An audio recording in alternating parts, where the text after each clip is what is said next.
Actually, studying hurricane models, a year is classified as high, medium, or low hurricane year with probabilities 0.1, zero point 0.3, and zero point 0.6.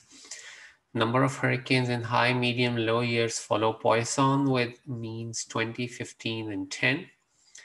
Calculate the variance of the number of hurricanes in a random year. So we're talking about the number of hurricanes. So we let H be the hurricanes in a high hurricane year. And therefore, the mean of H would be equal to 20. So, because they say that the number of hurricanes in high hurricane year has mean 20. So mean of H is 20. Similarly, let M be the hurricanes, the number of hurricanes in a medium hurricane year. So then the medium is 15. And we know that for Poisson, mean and variance are the same. And for the number of hurricanes in a low hurricane year, which we call L, mu of L would be 10, and the variance would be the same. So let X be the number of hurricanes in a randomly selected year, which we don't know what it might be. It might be any of the three.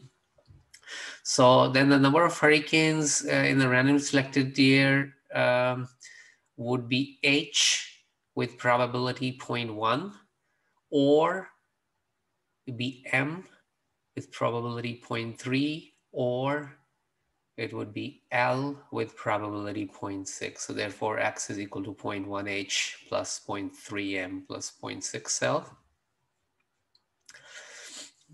Okay. So, okay, if you bring in the word and here, because you know and is the multiplication. So H hurricanes in a year and probability 0.1, or M hurricanes in a year and probability of that is 0.3, or L hurricanes in a year and the probability of that is 0.6. So that's why we have this product and this sum. Okay, so then E of X we know would be 0.1 E of H plus 0.3 E of M plus 0.6 E of L. And so 0.1 times 20 plus 0.3 times 15 plus 0.6 times 10 equals 12.5. And now, like in the couple of problems we did before, we would love to say that, okay, variance of X is equal to 0.1 square, variance of H plus 0.3 square variance of M plus 0.6 square variance of M. And then we're wondering that why did we even need the expected value, because the question was just to find the variance of X.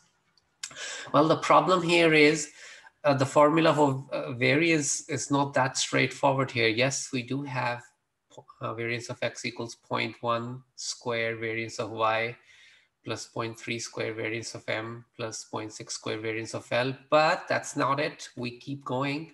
Then we have 2 times 0.1 times 0.3 times covariance of HM plus 2 times 0.1 plus 2 times 0.1 into 0.6 times covariance of HL, and then the similar term for covariance of ML.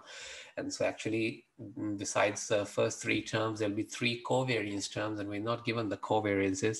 So in this kind of situation, the way we get the variance is we first get the E of X, and then we get the E of X square, which would be 0.1 E of H square plus 0.3 E of M square plus 0.6 E of L square. And then once we have that, then we use our this formula for variance that we use so many times. So now to get E of so to get E of X squared, we do need this E of H squared, E of M squared, and E of L squared. So for this, we use this formula that variance of H is E of H squared minus EH whole squared. So if you do the algebra, the E of H squared from here comes out to be variance of H plus E of H squared. And now we know that both of this variance and the expected are 20. So So 20 plus 20 squared equals 420. Similarly, variance of E of m squared is variance of m plus E of m whole square equals 15 plus 15 square equals 240. And E of m square, E of L square is variance of L plus E of L whole square equals 10 plus 10 square equals 110. And now we can get E of x squared from here. So E of x squared is 0.1 E of h squared plus 0.3 E of m squared plus 0.6 E of L squared equals 0.1420 plus 0.3240 plus 0.6110 equals 180. And now we are set to get the variance of x. That's E of x squared minus Ex whole squared equals 180 here. Minus 12.5 was E of x, so 12.5 squared. That ends up being 23.75. That's choice E.